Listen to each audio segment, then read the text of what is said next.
What's up guys, Evan from The Worst Generation here, and I'm going to be bringing you guys a deck profile from probably my favorite deck so far of the format, and that's going to be Katakuri.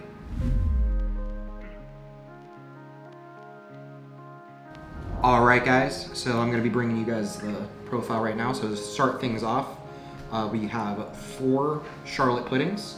So this is going to be your searcher for the deck, even though it only checks top 4 on play, compared to some of the other searchers like Nami. Checking 4 is still really strong in this deck because it's able to grab any Big Mom Pirate or even Sanji itself.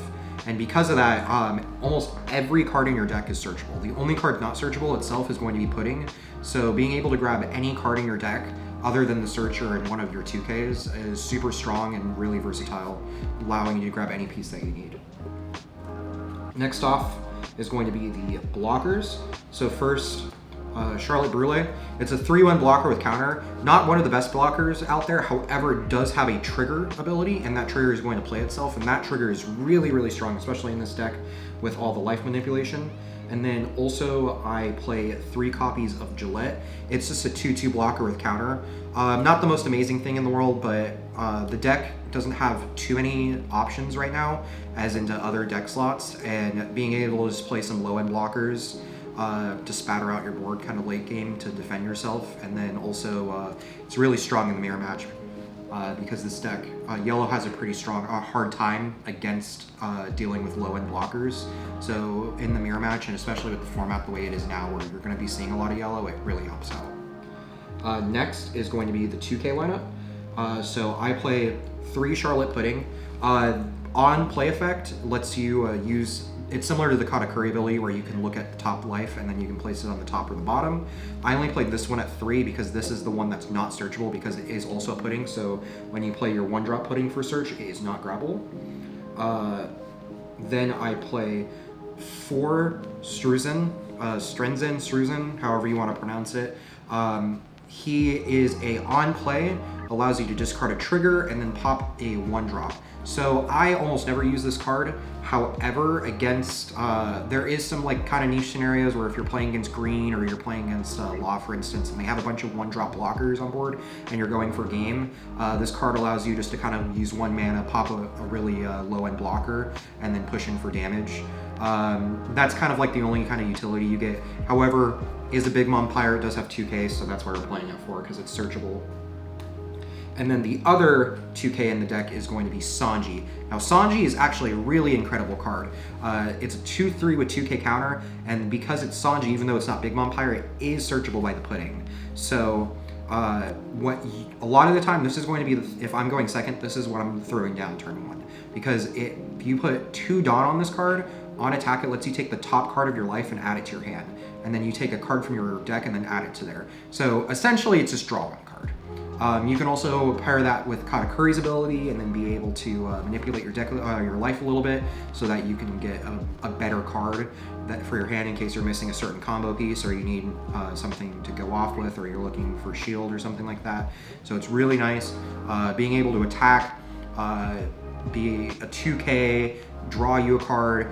Also next turn your opponent's probably going to have to kill it, so they're going to be using a lot of resources to kill it really in, or it's essentially a blocker next turn. So even though you're playing the 2K, you're still getting value out of it from the draw, and then almost a pseudo blocker. So now I'm going to bring in my mid-range. I am playing 4 of all of the sweet generals. I guess not playing the Katakuri. So 4 Smoothie, 4 Cracker, 4 Parasparrow.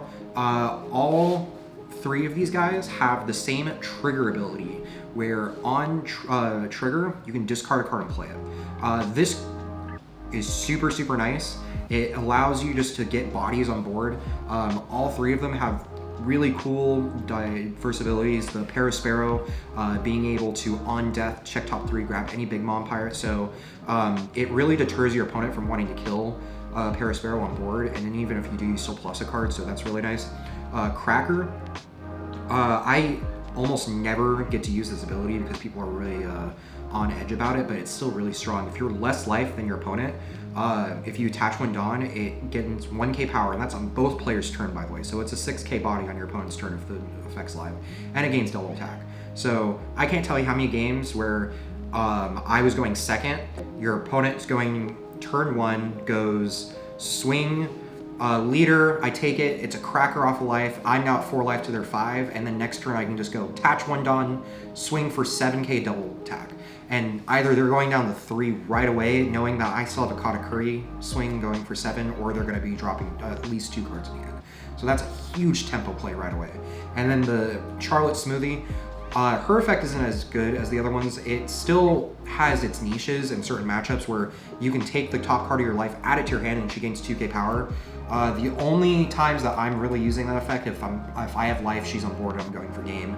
Also, it's really strong against Nami right now in the format, because a lot of the Nami lists right now go for a non-attack leader build. So if you're able to establish that the Smoothie on board, you can use her effect to swing for good numbers, and then also be able to add the life into your hand so that you can maintain a high hand count against Nami.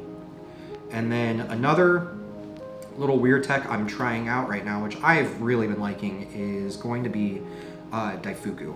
So Daifuku actually has the same exact ability as Sanji, except it's only Dawn 1. So you attach 1 Dawn to it, you get to add 1 card from your life, add it to your hand, then take a card from your deck and add it to your life. So it's essentially just a draw card. So it's a 4/5, add a card, add a Dawn, swing, draw card. And like I said, there's not like, it's first time Yellow has gotten support so far, so we don't have a ton of options. So you're gonna see some kind of like different tech options. And then right now, the Daifuku is something that I really am liking, especially in the Yellow mirror match, which, like I said again, for right now in the format, you're gonna see a lot of that. And Yellow early game doesn't have a lot of strong options for removal. So being able to establish that Daifuku, get a body on board, and then being able to draw cards is really, really strong in the matchup. Now, it's going to be the high end. So I play 2 Katakuri, 3 10-drop Big Mom, and 3 7-drop Big Mom. So a lot of more people like to play at least 3 or 4 of the 8-drop Katakuri. I am not a huge fan of the card. I think it's really good and has its times where you really need to see it, but adding cards to your opponent's life is not the thing that you always want to be doing. And unlike in Big Mom, where you have a lot of cards that play more trigger effects like the hat and the sun and the cloud and all that stuff, you don't want to be adding too many cards of your board because you lose a lot of field prices. Now there's times where your opponent plays something where you just need to remove it, and that will win you the game. So I still play it at 2. It's searchable by the pudding. You can hold on to it for them whenever you need to. A lot of the time when you're playing the mirror match, you end up having kind of like the Katakuri war, because it is able to add the 8-drop back to the top or the bottom of your opponent, the owner's hand, or owner's life, sorry. So your opponent plays Katakuri, then you play Katakuri, and then you put their Katakuri back on the top of their life. So it kind of is really good for the tempo in the mirror match.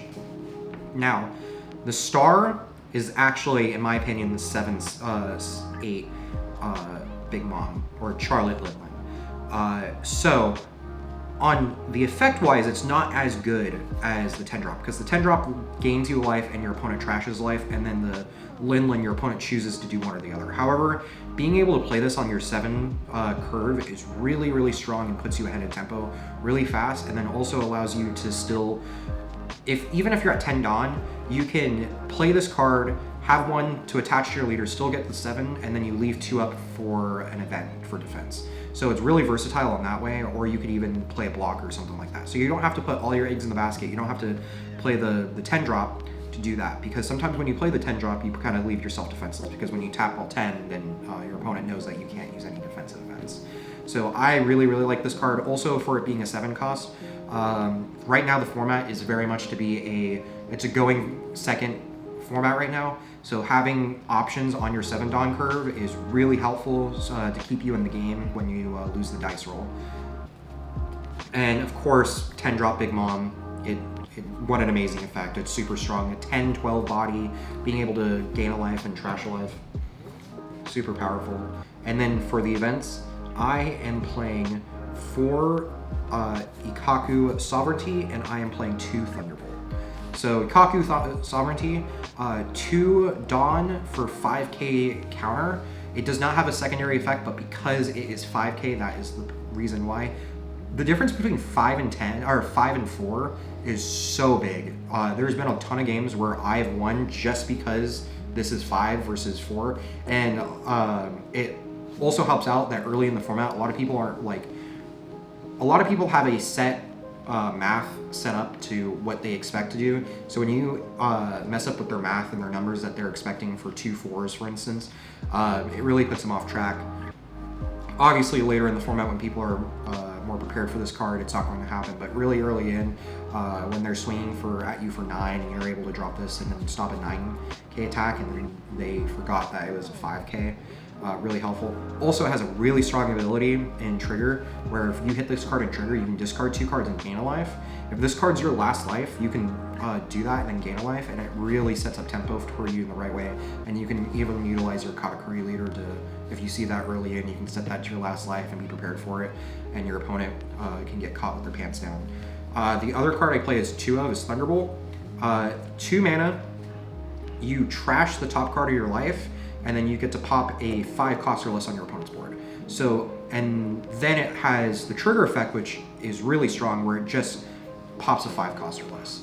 So this card is really, really good, and definitely wins me a lot of games, but I don't like playing it more at 2 right now because of the ability to trash a life is cost, it's not part of the ability. So if you're at 0 life, you actually can't resolve this effect. And trashing a life to kill a 5 cost is not something you always want to do. I do play it because sometimes there are cards where your opponent establishes them and you have to get rid of them right away. Or even if late game, if you're going for game and you still have the life left, you can use that way. If they have if you're playing against Law or Green and they have a big blocker on board, or even if you're still playing against Green and they're able to establish Basil Hawkins. Basil Hawkins is still a really scary card to deal with, so trashing the life to take care of the Basil Hawking, in my opinion, is worth it almost all the time.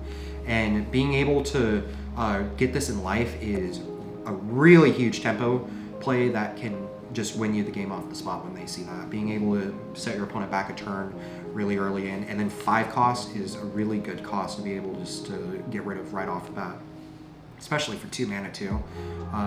If you're going for game, you can pop a blocker and then you still have 8 mana up to be able to deal with it. Alright guys, so key player here, Katakuri leader, of course. This is the main reason why I'm playing the deck. This card is amazing. I love this card to death so much. It is the reason why I'm playing the deck. The 1 mana, being able to, on attack, gains 1k power, and you're able to look at the top card of your life or your opponent's life, and then you can put it on the top or the bottom. This card's amazing. Being able to look at your opponent's life and then you know what their hand is for late game, so when they're countering, you can keep track of it and you know what's in their hand. You can set up and be prepared for their curve out, and then also being able to disrupt their curve out is such a huge play. I can't tell you how many times where I've looked at my opponent's life and been like, I can't deal with that card right now. I don't want them to have that card. I set it to the bottom of their life. I never have to deal with that card for the rest of the game, and it really disrupts their plays. And I remember one time I was playing in black this format, and I looked at their second life, and it was an ESO. And I was like, I don't want to deal with an ESO this game. I put it in the bottom, and then the entire game my opponent was like, I wish I had an ESO. I don't know where my ESOs are. And they took it as their last life, and they're like, I see what happened to one of my ESOs. So yeah, just such a strong card. Also, this is such a gorgeous card art. This is one of my favorite leader arts so far. The alt art, it's so nice. I don't know how good this is coming out in the camera, but it's such a pretty card. Also, something interesting that some people don't know about is that the Katakuri, the power does not require you to look. A lot of people think it is, but if both you and your opponent are at 0 life, you can still attach 1 dot on this and swing for 7. Which, by the way, swinging for 7 for 1 dot is really strong. It puts you ahead of tempo a lot. So, really strong leader, backed up by a lot of powerful cards. So, thank you so much, guys. This was Evan from the Worst Generation here, bringing you guys the Katakuri deck profile. Let me know in the comments how you guys like it. Let me know if you guys would have changed up anything, or maybe what you guys' tech cards are. Please let me know. Let us know in the comments. Thank you very much. Make sure to like, comment, and subscribe if you guys want to see more content just like this. And let us know if you guys want to see any other deck profiles in the future, and let us know what decks you want to be seeing. Thank you so much, guys.